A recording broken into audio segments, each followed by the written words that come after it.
প্রিয় শিক্ষার্থী, আসসালামু আলাইকুম। আজ আমরা একাদশ শ্রেণীর নাম্বার সিস্টেমের পার্ট 1 নিয়ে আলোচনা করব। Part 1 number system. Number system number system বা সংখ্যা পদ্ধতি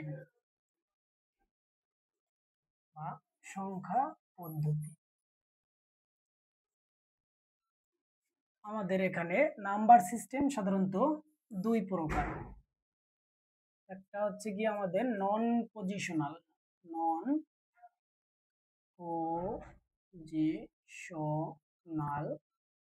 এবং আরেকটা হচ্ছে গিয়া পজিশনাল সংখ্যা পদ্ধতি।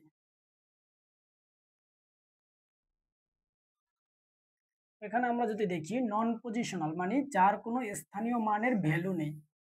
নন পজিশনাল দ্বারা বোঝায় যার স্থানীয় মানের কোনো ভ্যালু নাই। যেমন এখানে আমরা দাগ দিলাম 3টা। এই 3টা দাগ দ্বারা আমরা সচরাচর 3 বুঝি, বাট এখান থেকে মুছে যদি এই দাগটা এখানে দেওয়া হয় তাহলেও এটা আমাদের 3 আছে। যার কোনো স্থান পরিবর্তন হয়েছে কিন্তু মানের ভ্যালুর পরিবর্তন হয় নাই। সোজা হিসাব, নন পজিশনাল সংখ্যা পদ্ধতি আসলে যে সংখ্যা পদ্ধতির স্থানীয় মানের কোনো ভ্যালু নেই বা মূল্য নেই তাকে আমরা নন পজিশনাল সংখ্যা পদ্ধতি বলি। এবং পজিশনাল সংখ্যা পদ্ধতি হচ্ছে গিয়া যার স্থানীয় মানের ভ্যালু আছে। আমাদের মেইনলি এই নাম্বার সিস্টেম হচ্ছে পজিশনাল সংখ্যা পদ্ধতি দিয়ে আসছে। এখন দেখো এখানে পজিশনাল সংখ্যা পদ্ধতির আবার 4 প্রকার। একটা হচ্ছে আমাদের বাইনারি,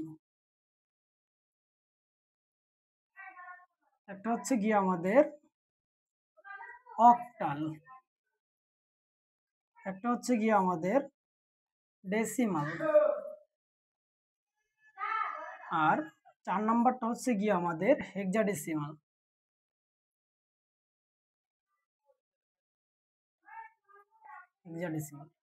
এখানে আমাদের চেনার জন্য প্রত্যেকটার আলাদা আলাদা বেস থাকে। যেমন বাইনারির বেস হচ্ছে 2, অক্টালের বেস হচ্ছে আমাদের 8 এবং ডেসিমালের বেস হচ্ছে 10, হেক্সাডেসিমালের বেস হচ্ছে গিয়ে আমাদের 16।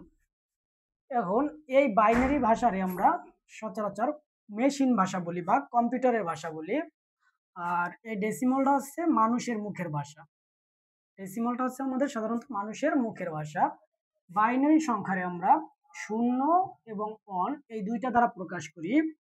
অক্টাল সংখ্যা পদ্ধতিকে আমরা 0, 1, 2, 3, 4, 5, 6, 7 এই 8টা দ্বারা প্রকাশ করি। এবং ডেসিমালে আমরা 0, 1, 2, 3, 4, 5, 6, 7, 8, 9 এই 9টা দ্বারা এই 10টা দ্বারা প্রকাশ করি। এবং হেক্সাডেসিমালের ক্ষেত্রে আমাদের একটু ইউনিক। এখানে 0, 1, 2, 3, 4, 5, 6, 7, 8, 9 এখানে আছে আমাদের 10টা, কিন্তু এখানে ছিল আমাদের 16টা। এইখানের ক্ষেত্রে আমাদের আর ব্যবহার করা হয় এ থেকে এফ পর্যন্ত। এ ইকুয়াল আমরা ধরতে পারি, এ ইকুয়াল